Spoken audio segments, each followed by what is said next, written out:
in here. The Grey Goose, Adventures of a Modern Robin Hood.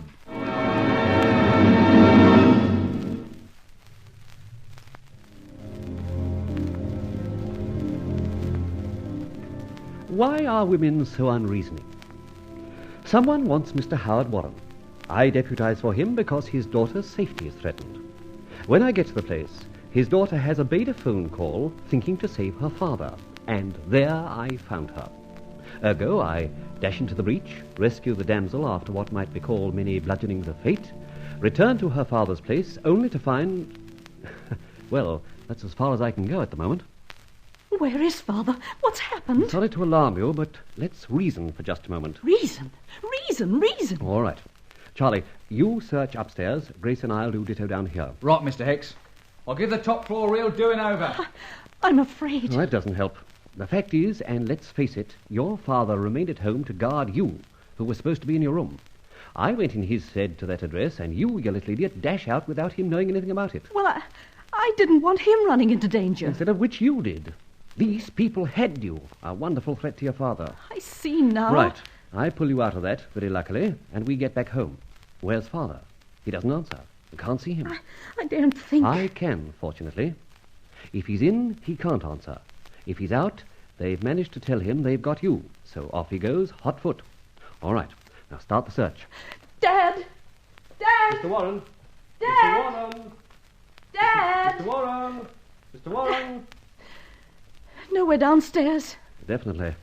How's it going, Charlie? Nobody up here, Mr. Hicks. All right, come down. Well, that settles it, Grace. They apparently haven't harmed him.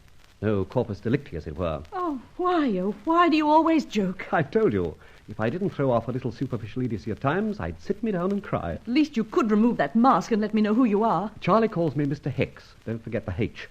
That'll do for now. Ah, Charlie. A letter in the upstairs bedroom back. My room. Let's read it. Bless my soul. A very hasty scrawl. Listen. Little Scottish man called. Said had my daughter Grace. Danger to her. Follow if you get this. I see. So very perspicacious of you. My hat. Why, oh, why did you leave this place? Can't you see? Father must go. They want something. He doesn't go. You do, and your safety is on his head. Continue. They tell him they've got you. Off goes Father. Well, of course I can see all of this. You haven't seen the worst of it, idiot. They've got him now for sure. They're pretty certain you now will go after him. They nobble you again. I'm going after him, of course. What is all this? A roundabout? It's making me dizzy. Supposing they do, you do. Then they threaten you, and Dad, to save you from a fate worse than death, gives them what they want. Now, what's it all about? Who are these folk? The man's name, you've met him, is Baloo. Human Baloo. Quite a big noise in the city, incidentally, a financier. He's been a long business acquaintance of Dad's. Go on. Well, when I got there, he started firing questions at me about Dad. Baloo seemed to think Dad had acquired some knowledge that would jeopardize one of his interests. I see, and he was going to extract that information. What did he say was his interest? I'm rather confused. It concerned a man in jail. What? A swindler or... What was the name? Faversham? That's it. Faversham. That's all I know. Quite enough, too. Well, aren't we going to do anything about Father? Oh, please. We are doing nothing. But Charlie and Austin and I are definitely declaring war on Mr. Human Baloo. Count me in. As the famous Daniel Mayer once said, we are including you out. If you're going after my father, I'm coming with you. Listen, do you want to start the whole darn roundabout all over again? This is Operation United. We want to see you and your dad together in one place, just for a change. I insist on coming too. Charlie, would you mind dissuading the lady while I go and start up the car? Well, just as you say, Mr. Hicks, but I haven't had much experience at dissuading females. I've had a good many goes at persuading them. However, I'll do my best. All right, give me 2 minutes. Then we'll be off.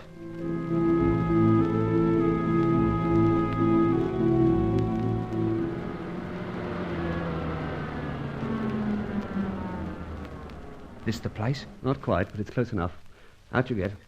Do you think anyone followed us? The girl, for instance? No fear, she couldn't. By the way, what did you do to prevent her?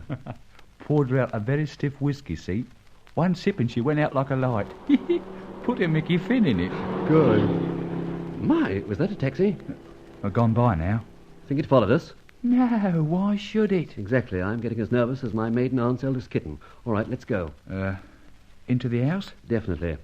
First, we reconnoitre that basement, down the area steps and see what's doing. Quiet now.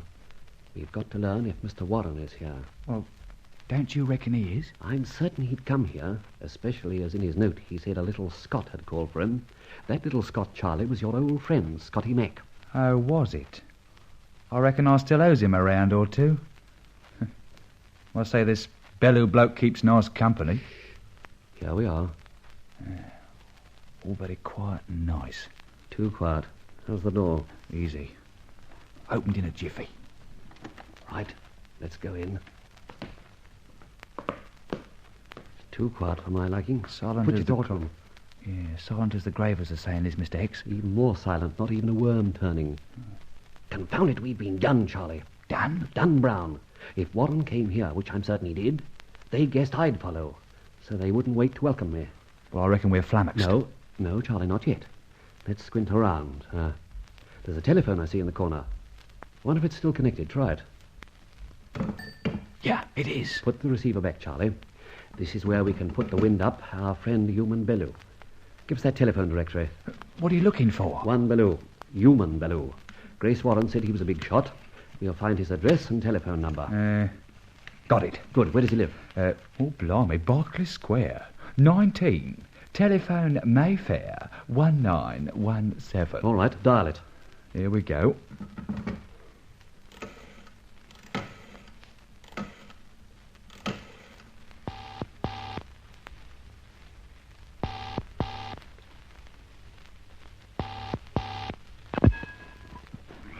Yes? Yes? Bellew? Yes, I'm Bellew. What a time to ring a man. Who is it? You may well ask. Bellew, take care. Take care. What do you say? Let Warren go. Let Warren go. Who? What? Scare number one. Now again, Charlie.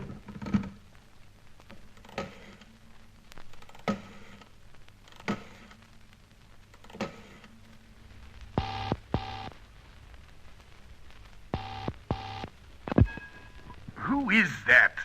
Who the devil are you? Let Warren go, Bellew. Let Warren go. You are in danger. Don't be a darned fool and stop ringing the phone. And I won't let what... I mean, who is that?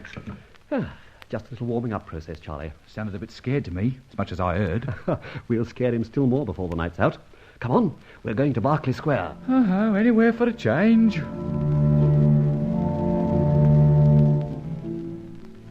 I think our telephone business might have been a mistake, Charlie. How's that, Mr. Hex? Our friend seems prepared. Lights on all over the house. Oh, soon fix that. Yes, but in a place like this, there's bound to be a couple of servants for certain. All alerted, too. I'll give 'em alert. Look, Mr. Hex, the main bedroom's upstairs. He's in there for certain. Telephone by his bed. Well, of course. If it had been anywhere else, a servant would have answered it. That's what I reckoned. Now, you go up and interview his nibs, Mm-hmm. while I finds out where the servants sleep and scares the daylights out of 'em. Good. Join me in the upstairs front. Oh, watch out for that thug, Scotty Mac. Bellew probably brought him along. I'll fix him. Good. Now, I'm off upstairs. Have you arranged the lights? Yeah. All you got to do is to unroll the string you got, see? And when you get to his door and are good and ready, give it a tug. And he pulls the main fuse right out. Splendid. Right. Action stations. Who the devil's that? Good evening. Confound it. What's happened to the lights? A temporary blackout, Mr. Bellew. Who are you? The Grey Goose. Very much at your service. The Grey. Ah, I gather you've heard of me. Now, what do you want? If you're on one of your robbing excursions, I'll have the police here in 1 minute. Nonsense. And don't attempt to dial that phone again.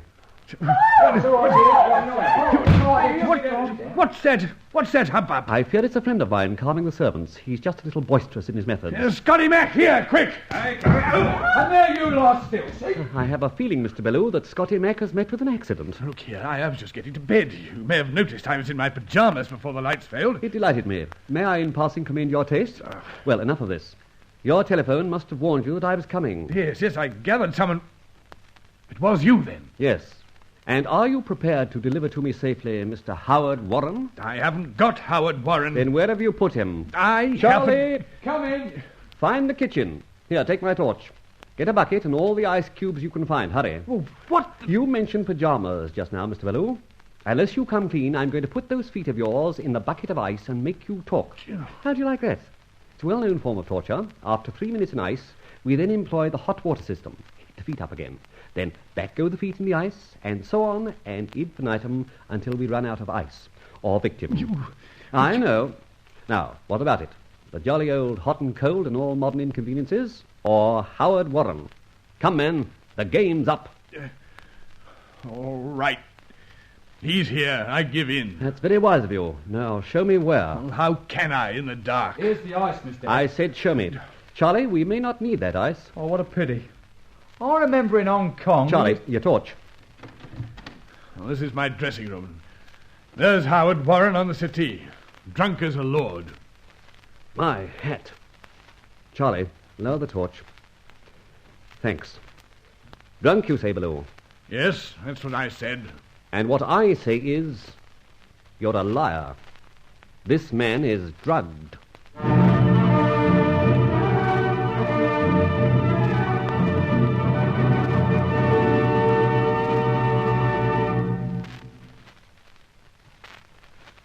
And so Rolland Fletcher, as ever, following his instincts, gets close to the solution of another problem, adding yet another chapter to the exploits of the Grey Goose.